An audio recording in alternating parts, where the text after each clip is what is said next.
குர்ஆனை எடுங்கள். ஷஹ்ரு ரமதான் அல்லதி உன்ஸில ஃபீஹில் குர்ஆன். ரமதானை அல்லாஹ் தேர்ந்தெடுத்து, நோன்பை அல்லாஹ் கடமையாக்கி, ரசூலை அல்லாஹ் தேர்ந்தெடுத்து, அந்த ரசூலுக்கு குர்ஆனை இறக்குவதற்கு அல்லாஹ் தேர்ந்தெடுத்த மாதம் ரமதானுடைய மாதம்.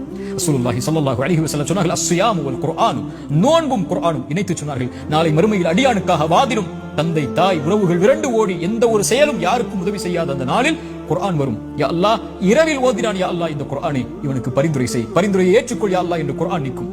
நோன்பு வரும், யா அல்லாஹ் இவன் தாகித்திருந்தான், இச்சைகளை விட்டு விலக்கி இருந்தான், என் சிபாரிசை அங்கீகரித்துக் கொள் என்று குர்ஆன் நாளை மறுமையில் அந்த அடியானுக்காக, நோன்பு அந்த அடியானுக்காக என்று வாதிடும் என்று அல்லாஹ்வுடைய ரசூல் ஸல்லல்லாஹு அலைஹி வஸல்லம் இணைத்து சொன்னார்கள். வகதாலிக உஹைனா இலைக ரூஹம் மின் அம்ரினா, நம்முடைய கட்டளைகளில் இருந்து உயிரை அல்லாஹ் இறக்கி இருக்கிறான் என்று குர்ஆனை உயிர் என்று அல்லாஹ் அழைக்கிறான்.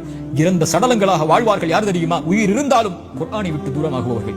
உயிரோடு வாழ்வார்கள் இந்த உலகத்திலும் மறுமையிலும். யார் அவர்கள்? குர்ஆனோடு தங்களுடைய உள்ளத்திற்கு உயிர் கொடுத்தவர்கள். ஒரு மனிதனுடைய மரணம் தீய மரணம் என்றால் குர்ஆன் இல்லாத மரணம் தான், குர்ஆன் உள்ளத்தில் இறங்காத மரணம் தான், நாவுகளால் குர்ஆனை மொழிவது இல்லாத பாக்கியம் இல்லாத மரணம் தான்.